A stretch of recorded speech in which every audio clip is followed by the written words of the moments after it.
Welcome to WGWG.org. I'm Nikki Bliss Carroll, and I'm joined in the studio today by a very special guest. Jay Zimmer joins us, and he is instructor of biology here at Gardner-Webb University.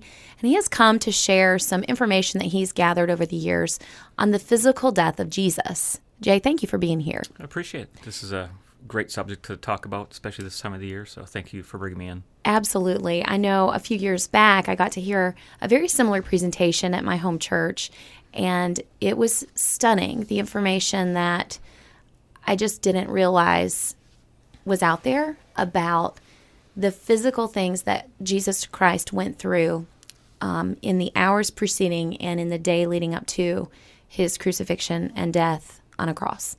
And I really just, when I saw that you actually do these talks for Sunday school and church groups, I thought what a great opportunity for us to kind of glean information from you, someone who teaches courses like anatomy and physiology and human biology, and can kind of walk us through what Jesus experienced from that medical examiner's perspective.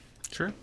Okay. So start with us. I know we talked a little bit before about the Garden of Gethsemane, that there's a lot of rich information available to us about some of the psychological pressure that Jesus began to experience in the garden. And I guess we probably understand from Scripture that he knew that his death was near, as near as it had been. And so he really went through some physical symptoms that resulted from that psychological stress. Walk us through that. Talk to us a little bit about what he was going through from that medical perspective. Okay. I think of Jesus, a lot of people just think of him as a Christian. He was the obedient Jew. He perfectly fulfilled the law. So I think of how many years he's gone up to Jerusalem to observe the Passover feast, right, seeing the lambs slaughtered. And eventually when his ministry kicked off, how was he identified by John the Baptist? Behold, the Lamb of God.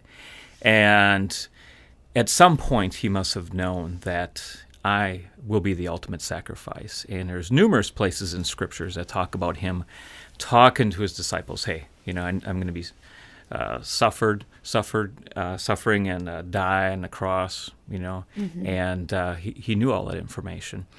The Passover season was there in the upper room. They're in the upper room, and at that time, it was probably late at night, and they were dismissed, and they sang a worship song, and then they were going to head out to the Garden of Gethsemane.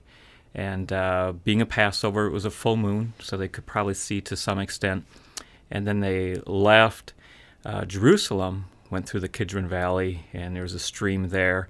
And I wonder if, and there's some debate about if the Passover was on that day or another day, but if the stream he had to cross over was, if water was coming from that and from the temple, and if any blood from the temple area was coming across into the stream and mingling with it, and if he actually had to step across that blood.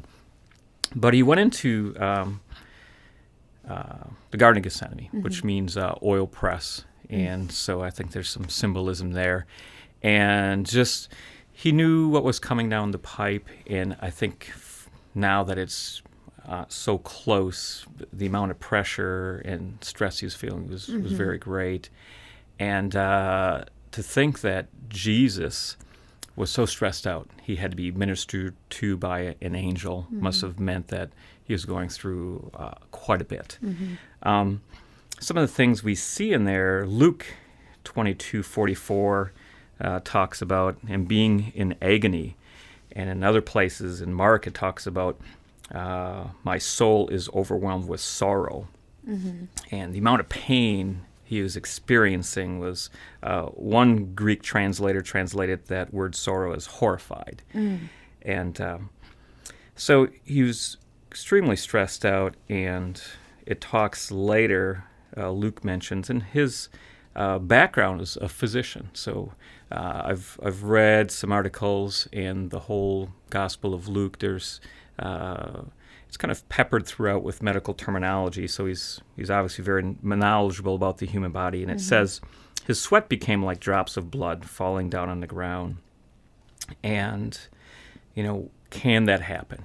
Is this something that medically can happen? And it's a rare condition, but it's well documented, called hematidrosis, where if a person is stressed out, it can activate their autonomic nervous system, their sympathetic, fight and flight, and the parasympathetic following behind that, and that can cause blood vessel diameters to change. And a lot of blood vessels are very close to the sweat glands, and it's a very short distance for the blood to get into the sweat. So some of these people in hospitals have actually done this, sweating blood in the presence of doctors and nurses. They were able to medically analyze it, and they found red blood cells, white blood cells, so it wasn't some magic trick in Kool-Aid or something of that nature. Right. So that definitely is able to happen. And the word actually in the Greek there is thromboi, which sounds like thrombus.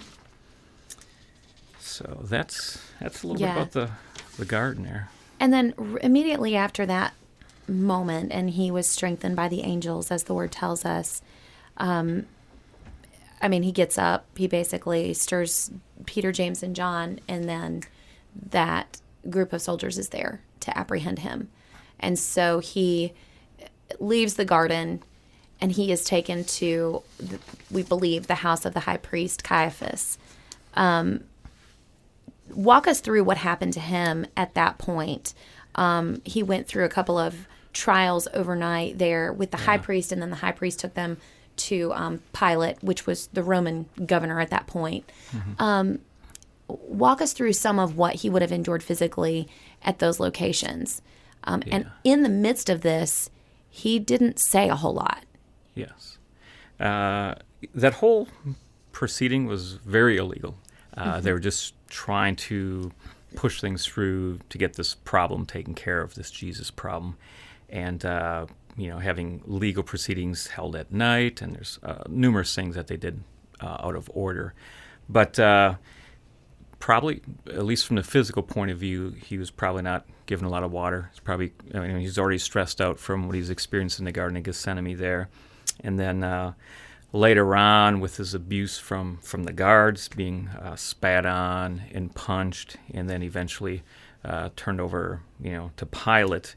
And then it seems that Pilate knew he was an innocent man, and it was just kind of hoping that he was, how can I take care of this problem?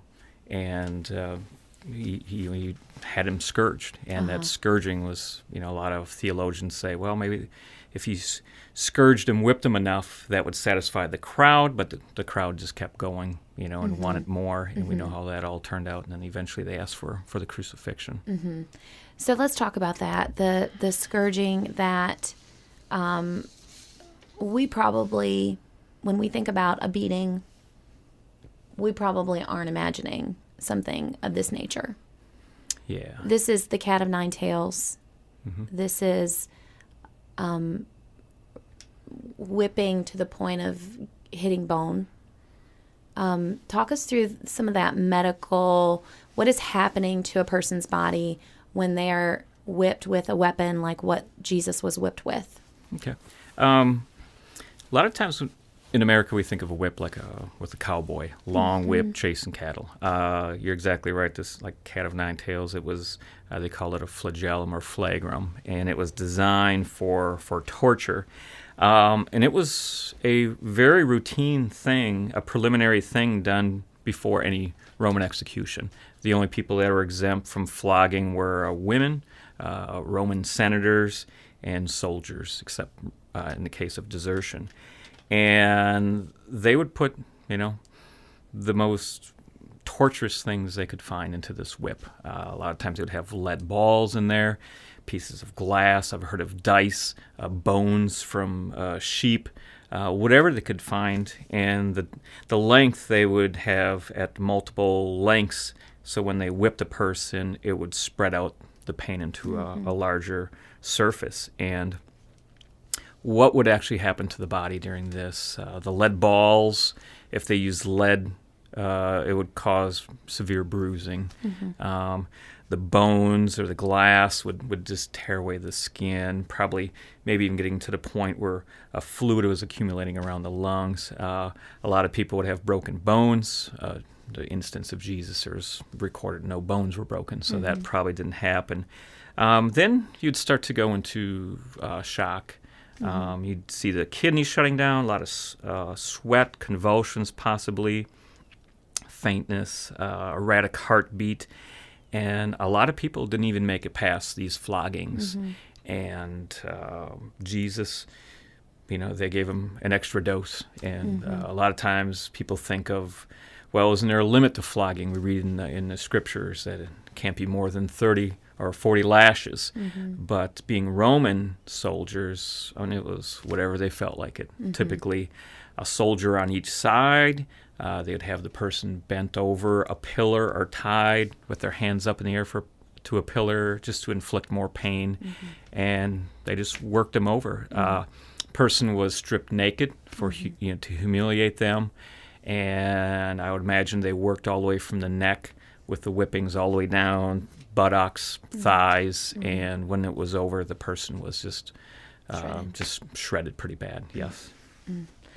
Now, one of the things that I know, of course, there's probably differences in opinion on the time of year that this occurred, but most people do put the date of Jesus' crucifixion in early April, and given the latitude and the time frame, the time of year, the temperature of the evening may have helped prevent him from losing more blood, because it would have, caused the blood flow to, constrict a little bit and coagulate quicker, I guess. Yeah. Usually when you're colder, your skin is like a blood reservoir, and blood is pulled away from the skin in vasoconstriction. So you're exactly right. So that probably prevented him from losing so much blood that he died before the actual crucifixion took place. But after those trials and beatings, and we didn't even mention the crown of thorns, but that being another element of the torture. Do you want to take a minute to talk about the thorns themselves and the trauma that would have taken place around his head and skull? Yeah, the thorns, a lot of times we think of thorns as berry bush thorns or sand spurs or something of that nature. I've read a couple articles, which species of plant this was, and there's been multiple ones, and the thorn size was like 1.5 to 2 inches. Huge thorns, and pressed into the scalp. The face has a huge number of blood vessels, extremely sensitive, and pressing that onto the head. There's actually, I've listened to some doctors discuss bleeding from the scalp, and some people have actually bled to death from blood loss from the scalp. So again, this added to the other things is, his body was pretty decimated, and this is even before the crucifixion, like you mentioned. Right. So it's not a surprise, after thinking about all of these things that he'd endured, that he wasn't able to bear the weight of the cross, as the people who were sentenced to execution would carry their own cross to the location. And that's where we read in Scripture that it was carried for him.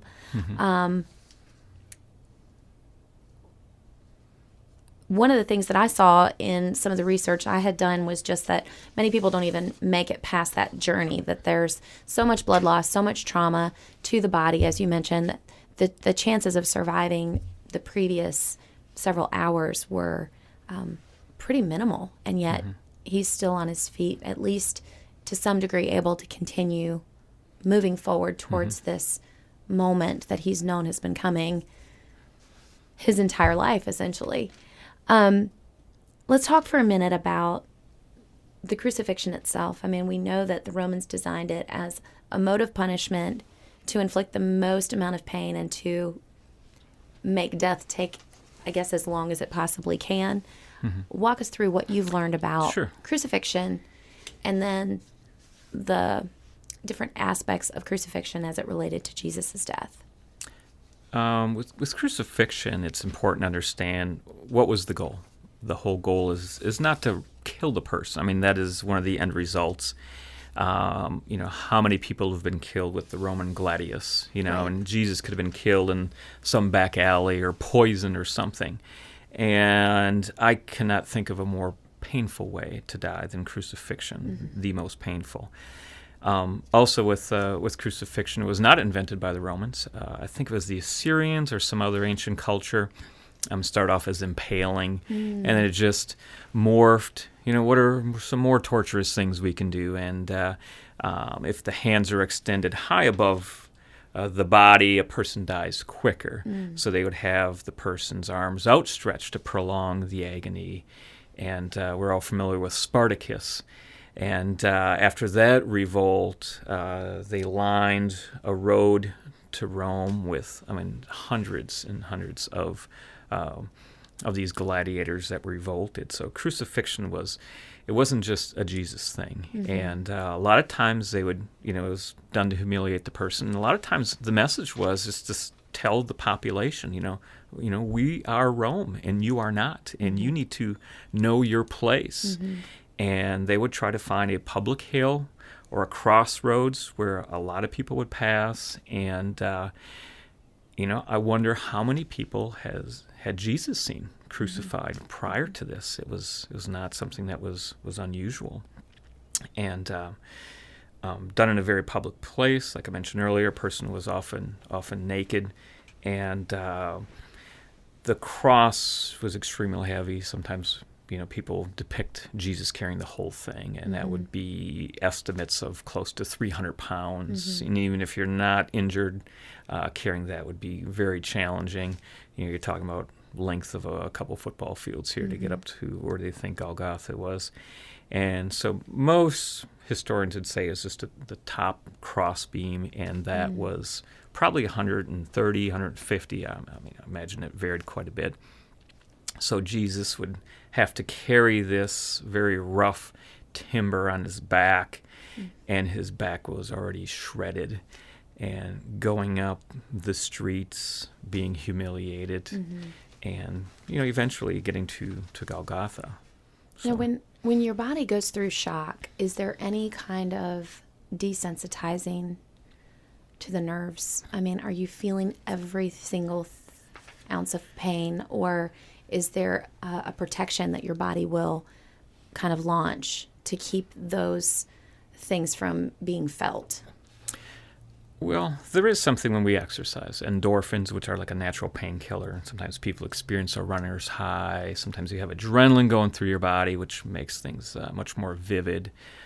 Some people think that, if you have an injury in one part of your body and you injure another part of the body, it'll kind of hide that injury from you, and you're not as aware of it. Actually, medical examiners and doctors will say, the pain is compounding. You're even more aware of it. And like during the crucifixion of Christ, putting a nail right through your hand. And there's some debate if it was in the hand or if it was in the wrist.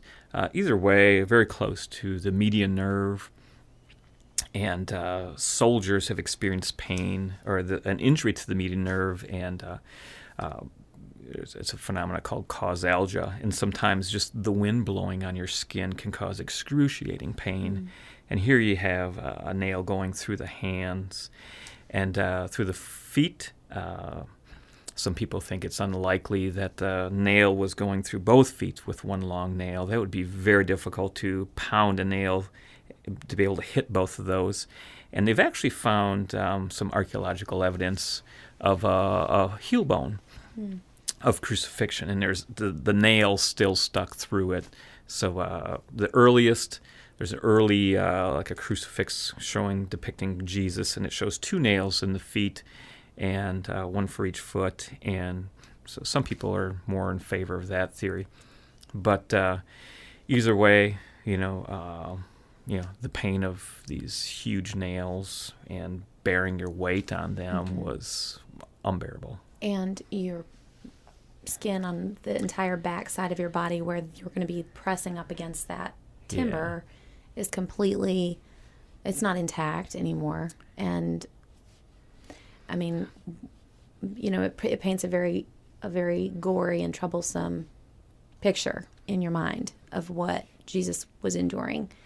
One of the things I think I saw in your PowerPoint that you had shared with me was that the bottom nails were really to prolong death, which you would think your feet being nailed together would extend, it would hasten death, that it would come faster. But what is the idea behind that nail through the feet that keeps the victim from dying quicker? Yeah, they had, some people have been tortured where they had their hands behind them, holding them in the air, suspended, and those people would have a very hard time breathing and would die very quickly. That kind of defeated the whole purpose of crucifixion, to prolong it. And so there were various things that were done. Nailing the feet, putting like a little stand for the feet, a little seat for the person to kind of sit on, and just to drag it out as long as possible to give the person some hope that they could survive. And that's exactly right what you're saying there, is just trying to prolong things. And the nailing of the feet would do that. It would allow the person to breathe much longer. And so the nature of crucifixion is essentially you're limited in the amount of air that can be brought in. Is that kind of walk us through that? Asphyxiation is what some people say. You end up, because of the way that they would have to kind of writhe around on the cross itself in order to get air in and then expel it. So is that accurate, or is that sort of maybe something we've heard? Yeah, that's one theory. Most of the people with strong medical training that have looked at the crucifixion and studied the Gospels, looked at historical issues, they're pretty similar in what was probably happening to the body in the Garden of Gethsemane, the flogging, and then once you get up to the crucifixion, if a medical examiner had a right cause of death, of course they just wouldn't write crucifixion. What would they write on there? A very popular theory was that Jesus suffocated. He was not able to lift his body up and down to be able to breathe. There's a book by Frederick Zugerby, and they've actually had volunteers, and they didn't put nails through their hands, but with leather straps, and they put them on a cross. And these people, they could, I wouldn't say easily, but they could breathe. And from that evidence, some researchers say that it was probably not asphyxiation, the lack of oxygen, that caused death. Probably a great deal of pain in the arm muscles and leg muscles, but other people speculate pleural effusion, maybe all the fluid accumulating around the lungs could have caused death. Another person speculated hypovolemic shock, which means you just run out of blood, not getting enough oxygen all around. Another one is cardiogenic shock. Maybe the person's heart is just going to shut down from all the stress. Cardiac arrhythmia is another one, have some sort of irregular heartbeat. Probably the most interesting clue that I find in Scripture is when Jesus was talking and he had his senses about him the whole time, which I find just absolutely amazing. But at the very end, my God, why have you forsaken me? And he says that in a loud voice. Right. So that, I hesitate to pick a theory to where things are just kind of winding down gradually, like asphyxiation or shock, Right, because he wouldn't be able to get enough breath in to be loud. Yeah, it almost seemed like he would just be... It would be like a whisper. Just kind of faint away. Yeah. And the two theories that seem to best explain it, one is a natural theory, one's more of a supernatural theory. The more natural one is maybe his heart just ruptured, and I know that's a very romantic thing in a sense, saying that Jesus died of a broken heart, but that is an option, and that would cause a very, very quick death of a person. And other people will say that maybe he just couldn't kill Jesus, and he had to freely give up his life. And I can see the reasoning for that, because all throughout this whole suffering, he should have died a long time ago, and from a multiplicity of reasons, and how he stayed alive so long and still was able to talk is just mind-boggling. Right, absolutely. So he cries with a loud voice and breathes his last right after he says, "Father, into your hands I commit my spirit," which supports that theory of him laying his life down, not it being taken from him. When the soldiers, well, often we have read, I don't know if this is accurate, you may be able to dispel this rumor, but you would hear about the legs being broken so that the person could no longer move up and down and breathe freely, or as freely, I guess, as you can while being crucified, which would hasten death. But when they got to Jesus, that was not necessary because he was already gone. And then we see a picture of the sword being plunged into his heart, his side, I guess, and blood and water emerges from. Walk us through that. What does that mean from a medical perspective? Yeah, so they wanted to make sure he was dead. I mean, their jobs were on the line. And Rome was pretty rough. So these soldiers, they knew death, and they knew how to crucify people, and they were very efficient at it. So breaking of the legs would hasten it for a lot of different reasons. The spear thrust into the side, again, where would you stick that? The most logical place from a soldier, from a medical point of view, would not be dead center. You have your sternum. Right. Imagine they just went straight for the heart. We read about that in the scriptures there, and probably went between the ribs, and it said, blood and water flowed is the order that we read about it in our versions. And some people have pondered, well, what's meant by that? Well, I mean, the blood, it's pretty obvious. If you stick somebody in the heart, blood is going to come out. What about the water? From an untrained medical point of view, I'm sure they didn't have the word, pericardial fluid, the fluid around the heart. And it's a watery fluid that lubricates the heart. It's in the pericardial sac and prevents friction. You have the lungs moving at a different rate than the heart. And from what I understand from the people that understand Greek languages, is that in English grammar we think of, when we see blood and water, we think chronology. First the blood came out, then the water. But in the Greek, from what I understand, that it's a matter of emphasis. To where if we did a very sloppy translation, it could have read, and then they put the blood, pierced Jesus in his side, and a lot of blood and a little bit of water came out. So that seems to be a more realistic, truer to the text interpretation. Right. And does that indicate one of these causes of death as being more likely, less likely, or does it still kind of leave it a little bit hazy? Yeah, you'd probably expect it in all of these. Okay. So I don't know if that really puts one. It's not like a above big the clue. Other. Right. Yeah, not from what I could see. Yeah. I haven't read anything where they steered a certain direction from that line of evidence. Yeah. So and this really is just hitting the tip of the iceberg, as you mentioned, the book that's really spoken really well of this, all of the things that Jesus endured, but is called, the name of the book is The Crucifixion of Jesus, A Forensic Inquiry, and it's written by a medical examiner. And you said that for you, this has been really one of the best written pieces. It sort of offers a comprehensive view on that, the medical pathology behind his death and the suffering that led up to his death. As you've been doing this research and looking into this, what has been sort of the biggest eye-opener or aha moment for you? I never really realized just how much of the Gospels are on that last week. I forget which gospel it is. There's one gospel that, Jesus lived about 33 years old to that age, and about a fifth of one gospel is just focusing on that last week of Jesus. And then you go to the book of John, the disciple whom Jesus loved, and close to a third of that book is focused on that last week of Jesus, the last moments of his life. And just, how important that is.